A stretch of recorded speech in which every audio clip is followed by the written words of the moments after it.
Olá, no programa Pauta Especial de hoje vamos falar sobre o sedentarismo infantil e os problemas que ele pode trazer para a vida das crianças. A gente vai mostrar também as diferenças entre os medicamentos genéricos, similares e de referência.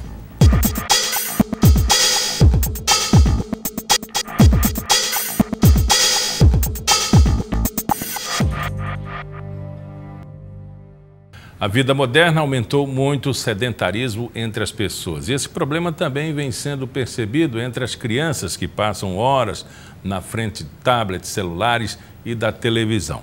Para explicar os efeitos desse sedentarismo precoce na vida dos pequenos, eu converso agora com a pediatra Genilda Sampaio. Doutora, já existe esse sedentarismo nas crianças? Existe sim, Miguel. Infelizmente, o sedentarismo ele se tornou um problema de saúde pública. E principalmente dentro da faixa etária pediátrica. Quando a gente fala em sedentarismo, como outras doenças, a gente vislumbra apenas o adulto, mas a criança hoje ela detém doenças que antes a gente só via como obesidade, dislipidemias, doenças cardiovasculares. E é muito ligado, inclusive, o conceito a uma pessoa mais obesa, uma pessoa que não tem estímulo para esporte, se relaciona muito mal. Mas os magrinhos também passam por isso. Por quê? Porque, na realidade, o biotipo, a gente relaciona muito o obeso com o dislipêmico, mas a gente vive uma sociedade hoje onde o erro alimentar ele começa desde o início da alimentação, na infância. Então, a alimentação complementar é um fator decisivo que começa a partir idealmente se começa a alimentação complementar a partir dos 6 meses, onde você vai introduzir hábitos que vão perdurar para a vida toda. Tanto que hoje vocês vão ouvir muito um conceito sobre a importância dos 1000 dias. E o que corresponde aos 1000 dias? O período compreendido entre a concepção até o 2º ano de vida. Se vocês contabilizarem, dá exatamente 1000 dias. E por que essa importância? Durante esse período, todas as injúrias, as agressões que acontecerem na criança, ela vai ter um desfecho na vida adulta diferente do que se ela ocorresse em um outro período. E entre um dos principais pontos enfatizados na prevenção dessas doenças crônicas não transmissíveis que eu falei, como diabetes, doença coronariana, dislipidemia, está o sedentarismo. Ele é um dos pilares para desencadear a obesidade e, consequentemente, o aparecimento de doenças futuras. O grande problema, ele existe agora, momentânea, pontual, mas também ele tem uma projeção para a vida inteira. Aumentou, a partir do sedentarismo, as doenças como diabetes, pressão alta. Há um registro de que tem aumentado por conta do surgimento, por exemplo, dos jogos eletrônicos? Tem uma relação exponencialmente direta a isso. Hoje, a gente sabe, foi liberado recentemente um trabalho publicado em novembro pela Sociedade Brasileira de Pediatria, onde ela determina a saúde da criança na era digital. Diante dessa importância que a gente vê que a criança hoje dá à tecnologia. As brincadeiras ao ar livre, as atividades executadas com gasto energético, elas já não são mais frequentes no dia a dia da criança.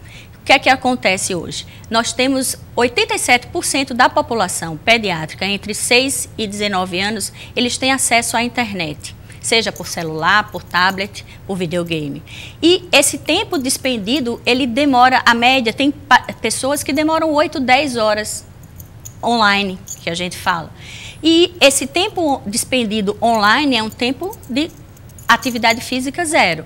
E isso só corrobora, ao invés de o que significa, você tem gasto e reserva. Se você tem um metabolismo onde você tem ingestão e não desprendimento de energia, você vai ter acúmulo. Se você tem acúmulo, você tem obesidade, você tem dislipidemia, acúmulo de gordura generalizada. E na criança, esse desfecho está mostrando que as crianças o adulto jovem hoje, aparece doenças que eram esperadas depois da 4ª década, entre elas o diabetes tipo 2. Nós temos visto muito mais precocemente o diabetes tipo 2 em crianças com antecedentes de obesidade, sedentarismo e dislipidemia que eram encontradas na infância. O que fazer para tirar as crianças, por exemplo, da frente do computador? Primeira coisa é limite. Nós, enquanto pais e cuidadores, nós temos que dar o exemplo. Não adianta eu querer, serve tanto para a era digital, como também para a alimentação. Falar de sedentarismo está ligado a falar de obesidade. Porque a gente sabe que a alimentação que se propõe em casa, ela deve ser persistentemente correta, tanto em casa como na escola e em todos os ambientes em que a criança vai participar. Se eu como pai, eu me alimento errado, eu não posso cobrar do meu filho uma postura alimentar correta. Se eu, enquanto cuidador, enquanto pai, eu vivo online, eu vivo com o acesso constante até dentro do meu ambiente de casa, eu não tenho limite de tempo para conversa, para praticar esporte com meu filho, para fazer uma caminhada, para fazer um passeio, é lógico que essa criança vai refletir e imitar esse comportamento. Então, a primeira coisa que a gente pede é que vocês deem exemplo. Até porque a atividade física, ela é inversamente proporcional à idade. Então, a gente sabe que as crianças pequenas, elas têm um nível de atividade maior do que a criança maior e o adulto. Mas existe um trabalho que mostra que os pais que são ativos, eles desencadeiam uma resposta na criança, para ela ser uma criança e se tornar um adulto ativo, em até 6 vezes mais do que naqueles pais que já são sedentários. Então, o exemplo, o estímulo à atividade física dentro de todo o contexto familiar é o principal ponto para você determinar uma melhor performance em atividade física. E quando não existe isso, a multidisciplinaridade médica, psicólogo, nutricionista, pode funcionar? Levando o garoto ou a garota a um profissional que lhe aconselhe e essa disciplina ser imposta? Com certeza. A gente trabalha sempre em conjunto. O pediatra deve ter sempre um link com a escola. As escolas hoje, se você for fazer um estudo comparativo, antigamente a gente tinha aulas de educação física pelo menos 2 vezes por semana. E as aulas literalmente eram aulas onde a gente praticava atividade física. Hoje a gente não tem mais isso. Na maioria das vezes a gente tem um dia na semana, onde há um tempo para aulas de exercício. E nessas aulas, muitas vezes a gente tem aulas teóricas, como jogar vôlei, como jogar handebol. Mas a interação entre a escola, a família e o ambiente, existe um programa, em 2004 foi lançado na Assembleia Mundial da Saúde uma estratégia global de alimentação saudável, atividade física e saúde. Nesse documento existe uma parceria do governo, das escolas e incentivo às famílias através essas guias de conduta médica para a gente favorecer ambientes saudáveis públicos, porque também já se mostra que a escolaridade materna, o nível socioeconômico, além da atividade física dos pais, tem relação direta com o estímulo à atividade física. Então, esse trabalho em conjunto vai, com certeza, favorecer com que a criança perceba que aquilo faz muito bem.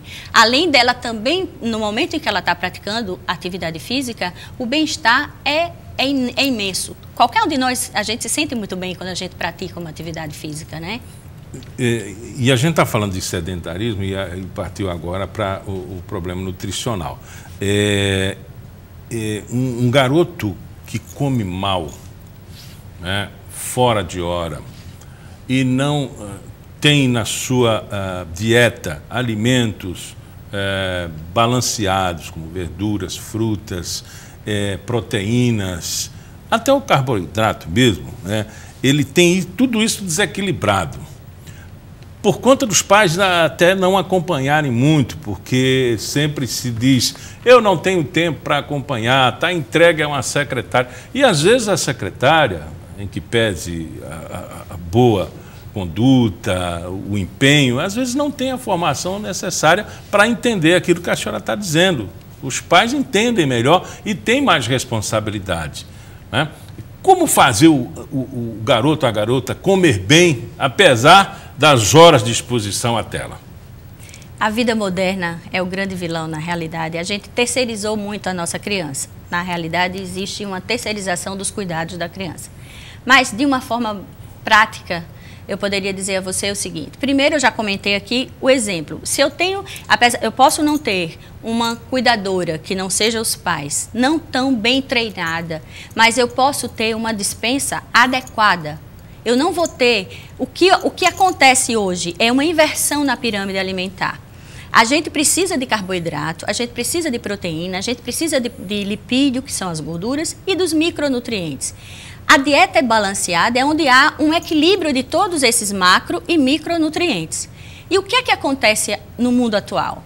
Há um excesso no consumo de açúcares refinados, que a gente chama de carboidratos simples, o excesso de gorduras trans, as gorduras hidrogenadas, e um excesso no consumo de sódio. Então, isso leva ao quê?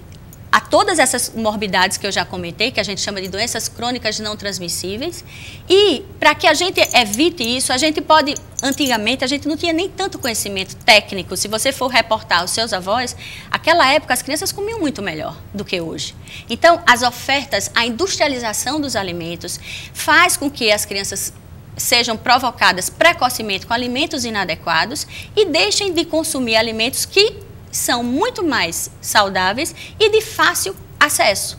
Porque a gente tem que, se você for computar custo de alimento industrializado com frutas e verduras, existe, às vezes, até as frutas e verduras se tornam um pouco mais caras.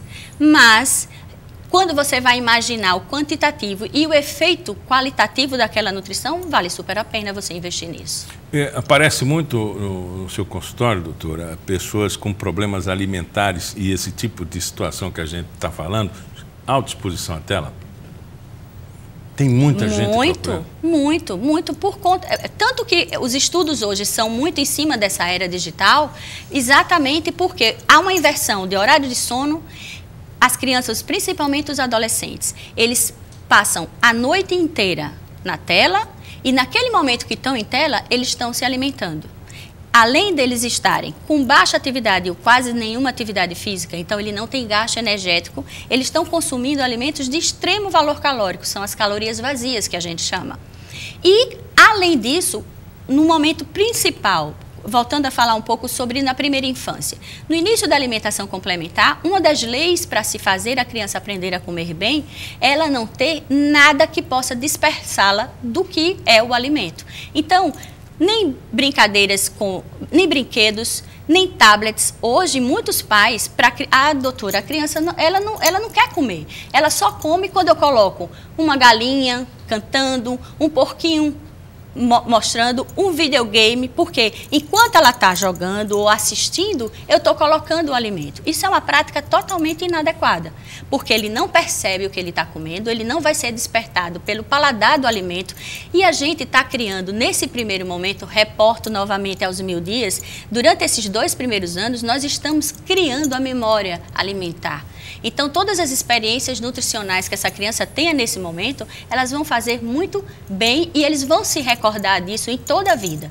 Então, é extremamente importante você não ter nenhuma dispersão no momento que você está recebendo qualquer tipo de alimento. Conversamos com Genilda Sampaio, ela é médica pediatra. Muito obrigado pela entrevista. Depois do intervalo, a gente vai explicar quais são as principais diferenças entre medicamentos genéricos, similar e de referência. Até já.